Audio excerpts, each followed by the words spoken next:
Lieutenant Cole, is that what I should call you, Lieutenant Cole? Just Jack. Jack? Jack will be all right? All right, Jack. Ending prohibition. So you just get, drugs will be available to everybody, everywhere. That doesn't seem like a sound idea by a cop. Well, the problem is that today drugs are available to everyone everywhere because today we have no control or regulation over who's going to get the drugs. The people who control and regulate illicit drugs in the United States are the criminals, and they haven't done such a good job for us.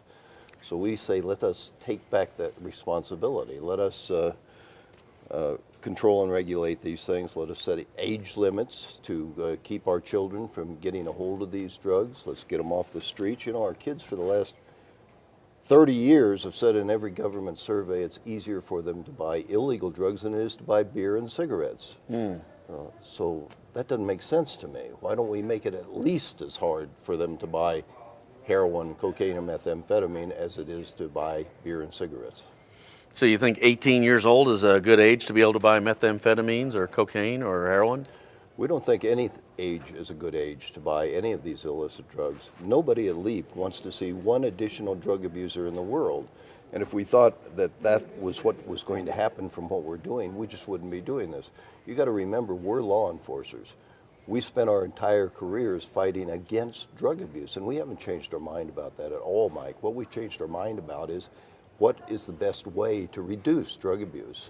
And the best way is certainly not the war on drugs. We want to do four things. We want to reduce death, disease, crime, and addiction. And sadly, all four of those categories are made infinitely worse by the war on drugs itself. The only way you can end these problems that we've had now for 43 years of the drug war is by legalized regulation of those drugs. Only legalization will take them out of the hands of the criminals and the violence. Only legalization will reduce deaths by, for instance, overdose. Once we regulate these drugs, nobody has to die of an overdose of drugs. I lived 14 years on the streets with these people undercover, and I can tell you right now, nobody dies because they shoot more and more dope. They die because they simply don't know how much that tiny package of powder they're buying is really the drug and how much the cutting agent. I don't know, it seems like you're giving everybody an excuse now or that it's going to increase the number of drug users. Just going to make it more available for them to use them. And now you talk about the smaller dose or whatever, they're going to be able to use all. We're just going to have like that Walking Dead type of movie will be realized in America. Well, actually, if you look at the statistics from any country in the world, you'll find that every country, including states in the U.S., where they've done anything to reduce some of these repressive laws, they have less people using drugs today than they had before they reduced those laws. Let me tell you about, for instance, a bit dubious Portugal. about that. Let me tell you about Portugal. There's 6 countries in the world where they have reduced drug use by decriminalizing all drugs for anybody, any adult 18 years old and older. Portugal was the first one to do it, so they've been doing this for 12 years. And of course, the drug warriors like yourself or me counseled them before they changed in 2001. Don't do this. This will cause chaos in your country. You'll become the drug tourist capital of the world. Nobody will dare walk down your beautiful beaches because of needles sticking out of the sand, right? Well, none of that happened, Mike. What did happen was drug use in every age category went down. But the biggest drops were among the youngest people. So for children from ages 13 to 15 years old, drug abuse declined by 25%. For young people between the age of 16 and 18 years old, drug abuse declined by 22%. Those are really significant figures. And in the United States, for instance, in every state where they've passed medical marijuana laws, yeah, I want to ask you about that later.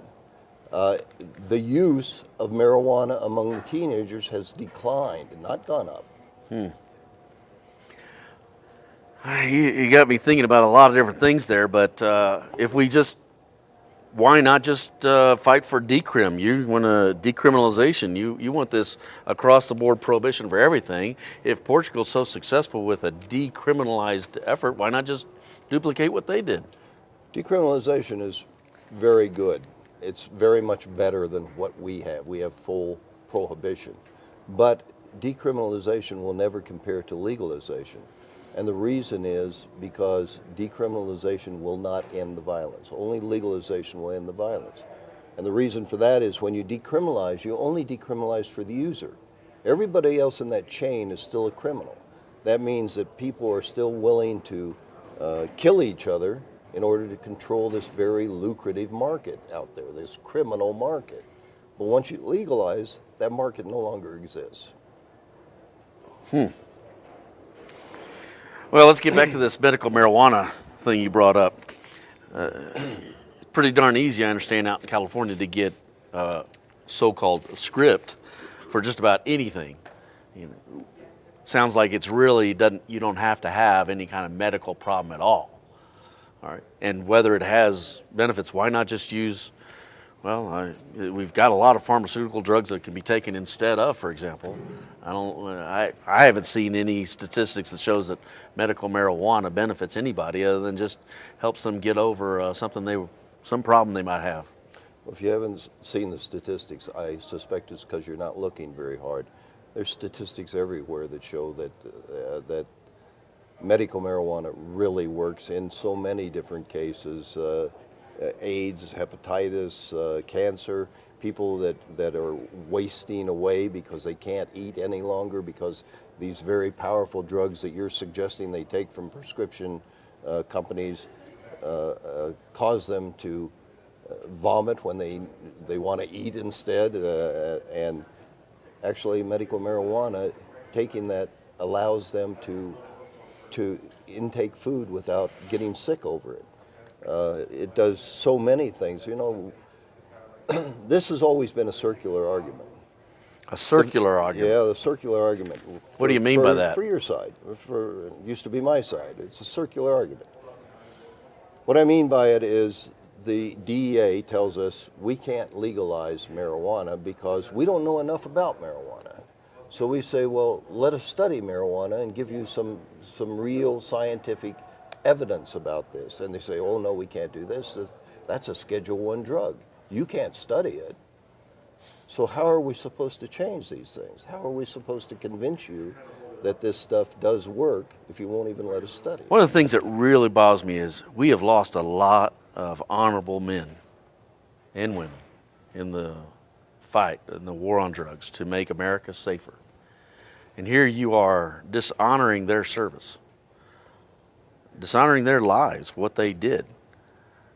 I just don't know how to balance that. Well, I think dishonoring their lives is by sending more and more people to die needlessly for a cause that can never be won. That's dishonoring their lives. I think a lot of courageous cops have died trying to stop this in a fight that cannot be won. It just cannot be won. And we're not saying we're surrendering. We're saying we're attacking from another direction, one that will really work. You see, legalization will actually reduce death, disease, and crime. What we're doing today will not do that. Let me give you a little hint about this, for instance. When we started the war on drugs, when I was a young cop undercover, kicking doors to seize heroin, cocaine rings, or heroin, cocaine caches back in 1970 at the beginning of the war, we measured our largest seizures in pounds. Today we measure our largest seizures in tons. 15 tons of methamphetamine, 20 tons of cocaine, 23 tons of heroin, 242 tons of marijuana. These were all individual seizures. So what does that tell you? That we went from pounds to tons in our seizures today. That tells you we are being absolutely inundated by these drugs. That's a problem 2,000 times what it was when we started the war on drugs. You know, the DEA tells us if we fight this war hard enough, suddenly the purity level of things like heroin and cocaine will reduce. Well, that hasn't happened either. When I was a young cop kicking doors and working on the street, buying drugs illegally, posing as an undercover agent, Those drugs were analyzed by the state labs, and heroin was coming back, the powder that they sold me as heroin was coming back 1.5% of that was actually heroin. Today, DEA tells us 60% on average of street level powder is heroin. That's a problem 40 times greater than it was at the beginning of the war. Seems like if we're capturing tons now, we just need to put more agents out in the field, put more money on the job, and we can catch even more tons. We can catch even more tons.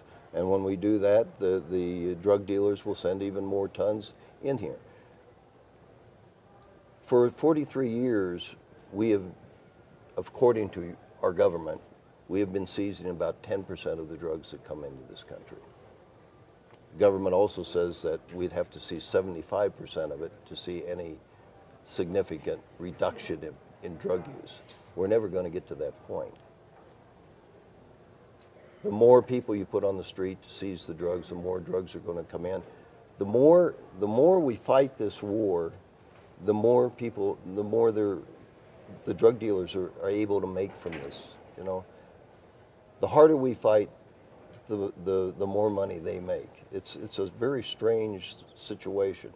It's also strange in the fact that there's no other crime that I know of going on in the United States where the people committing the crimes and our presidential administration are both on the same side. They both want to keep this stuff illegal, right? Who in the world will want to keep drugs illegal more than the drug dealers? Well, apparently the administration of our presidentials, every president since Nixon, because they've done it. I don't see how anybody can rationalize the legalization of methamphetamines or all these other synthetics that I would be very, very afraid for them to be available to my kids. Mike, we don't want to see any drugs available to your kids. The whole point of legalization is you take it out of the hands of the children, you put it in the hands of responsible adults who are going to ask kids for an age. You know, let me see an ID before they sell it to them. They don't have that now. But when you're talking about methamphetamine, yeah, that's a dangerous drug. That's a very dangerous drug. All of them, as far as we're concerned, are dangerous drugs. But this one is very specifically dangerous. But you know something? If we legalized all drugs, methamphetamine, I don't believe, would even be on the table. What's the street term that they call methamphetamine? They refer to it as the poor man's cocaine, right? Meth users know this is a terrible drug. If they could get cocaine at a reasonable price and legally, nobody would be using methamphetamine. And even if they decided to use methamphetamine, if it were being made legally, you wouldn't have places blowing up like they are today by people trying to produce this stuff and making a mistake and burning down a block of buildings or something. And even if they're successful in making a run of methamphetamine, what happens with all those chemicals that they use? They get poured in our sewers or in our creeks. They kill our fish or livestock. It's poisoning our country.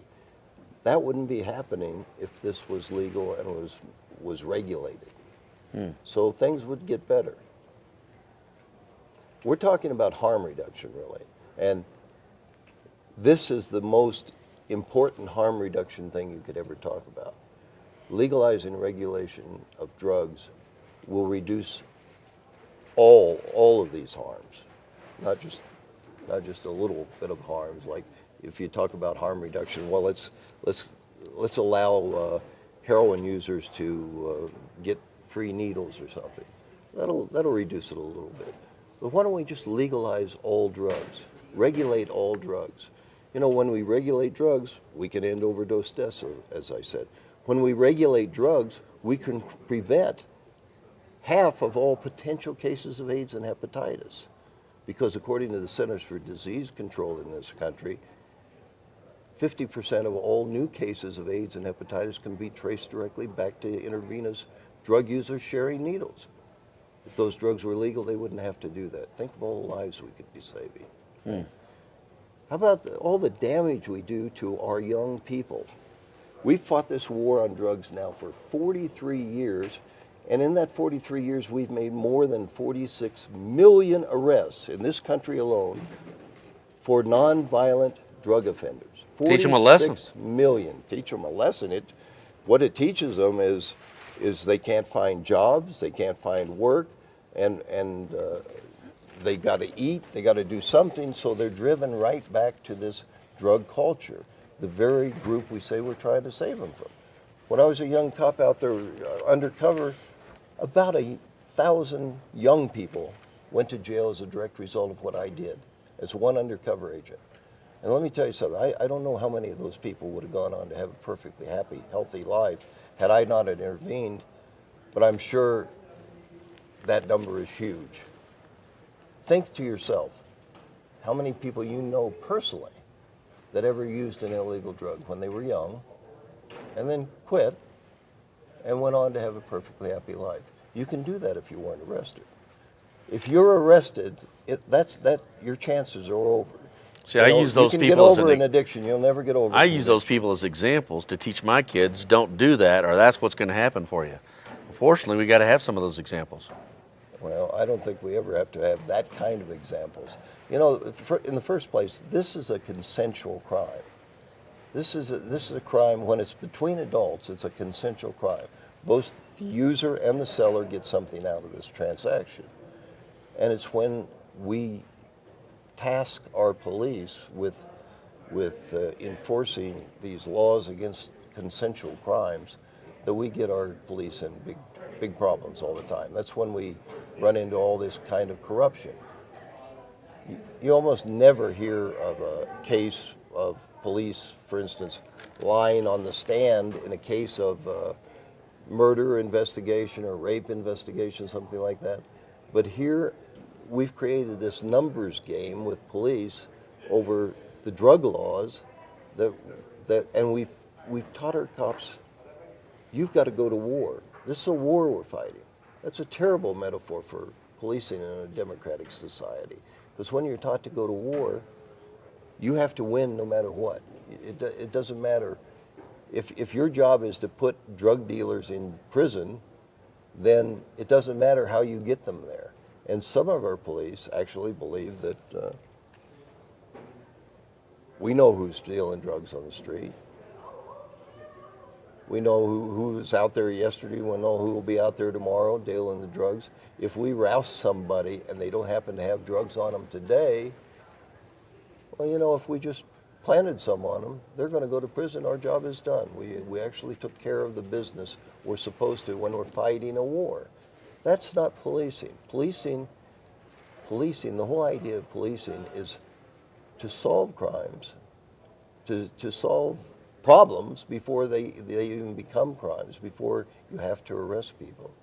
If we worked on trying to solve our problems without hurting these people, without arresting these people, we'd be far better off. You know, we spend $80 billion a year basically to destroy people's lives, to fight the war on drugs, to arrest as many and imprison as many as we can, and it's a total failure. And it's a failure in every single aspect. For instance, DEA said that when we started the war on drugs, we had about 4 million people above the age of 12 that had used an illegal drug.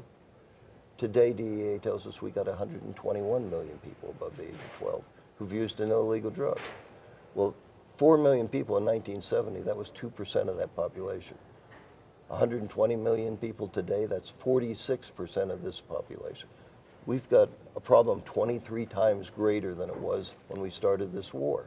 And every year it gets worse than it was the year before. At some point, we've got to put a stop to this. We're sitting here with Detective Russell Jones, formerly with the police department in California. Why is it formerly? Didn't you retire? City of San Jose. City of San Jose. Did you leave under bad conditions? Is that what you're a former cop, or instead of retired? Not. Absolutely not. I had bigger and better things to do down in Central America with the State Department. Found the drug dealing business was good. It's making money for a lot of people all around. Okay. Well, thank you for sitting in the hot seat today, Russell. I'm curious, the first question I want to ask you is, as bad as alcohol and cigarettes are, the hundreds of thousands of people dying from those drugs, why is it that we want to add a long list of new drugs to this cornucopia of mind-altering substances just to add to more deaths? Well, the drugs are already out there. We're not adding them. They're already there. We learned with alcohol prohibition that prohibition doesn't work. Do we have a perfect program with alcohol today? No, it's not perfect. Could we improve on it? Yes. But it is a lot better than alcohol prohibition, which really enriched the alcohol cartels. We had the Machine Gun Kellys, the Meyer Lanskys, Al Capone. We had the drive-by shootings, the violence, the drug smuggling. Back then it was across the Canadian border or it was coming through the Caribbean off the Florida coast. We did away with all that crime and violence. We now treat alcohol as a health, absent harm to someone else, we treat it as a health problem. Is it perfect? No. But by legalizing and regulating drugs, are we adding? No, we're not adding anything by legalizing and regulating drugs. We already have the people using. Let me give you an example. I worked as a consultant in the late 80s in both the Soviet Union and Red China. I saw drug dealing on the streets. I went on the raid where we seized a methamphetamine lab. There were people dealing in Russia and Leningrad and Moscow and Yalta. There were people dealing drugs on the streets. Now, if communist countries, as tight and controlling as their citizens as they are, cannot control drugs through prohibition, then how are we, a free people, ever going to? So we can't control it. We can't even keep it out of our prisons. So we are not adding anything. Well, I mean, I hear about countries like Saudi Arabia, Iran that do public executions, or they cut off the hands of offenders or drug dealers. Seems like that's perhaps a good way to go. Maybe we could greatly reduce our drug dealing doing it that way. When I was in Red China, communist China, I was invited to the execution of 9 drug dealers. Well, obviously, if they're executing them, then executions don't work. And that's just not us as a nation. We don't execute. I mean, it's very difficult to execute someone for murder in this country. We are just not going to execute people for drug crimes, and it's not going to happen. That's not a viable option in this country. Nor should it be. So, you talk about legalizing all drugs, Russell. That includes something like methamphetamines? Really? Absolutely. Let's go back to alcohol prohibition. Before we had alcohol prohibition, most people drank beer and wine, and those who drank alcohol, they drank mixed drinks. There was that few, and it's the same as today, around 40 years or younger, who abuse, who drink straight shots, but most people prefer the softer drug. Once we had alcohol prohibition, prohibition drove people to very hard and very adulterated, very strong booze.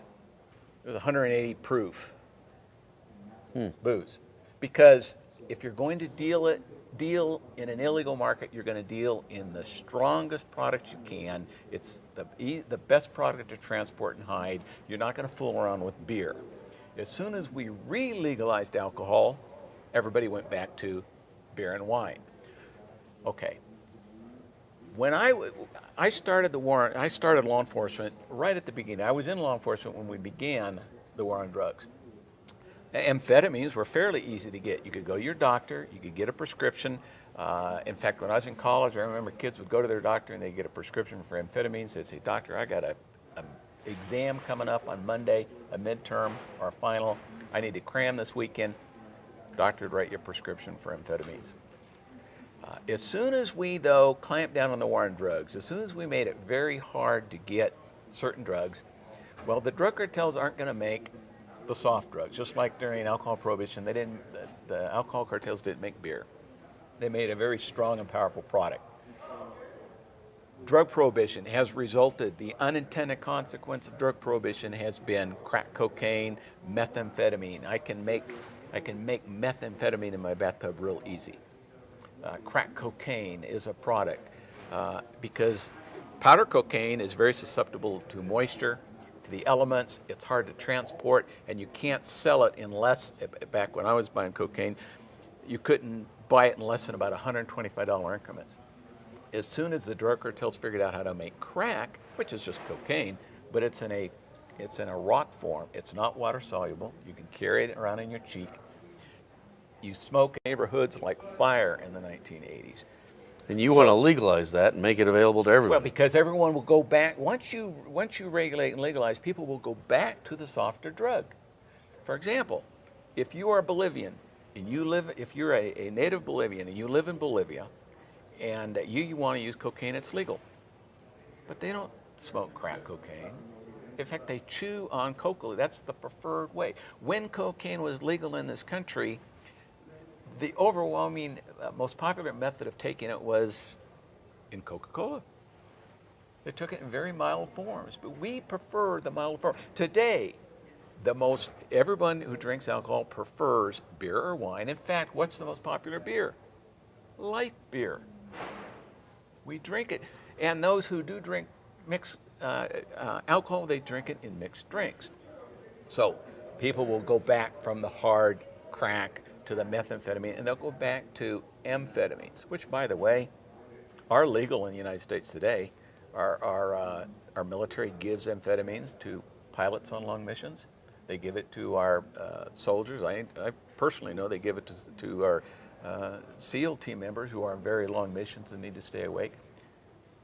Ritalin is an amphetamine. So it is legal today, and it's in the milder form, by the way. If it's legal, then why is there all this methamphetamine? Because the DEA has stepped in between me and my doctor. DEA is in the doctor's office. The DEA has said to doctors, we're going to watch real carefully who you're prescribing this drug to. And so doctors just won't prescribe it. They pretty much won't prescribe it at all under the threat of DEA coming in and seizing their records. Try to go to your doctor and get a regular supply of a morphine-based drug for pain. It's very difficult. Doctors withhold because they're afraid of DEA coming in and saying you are over-prescribing.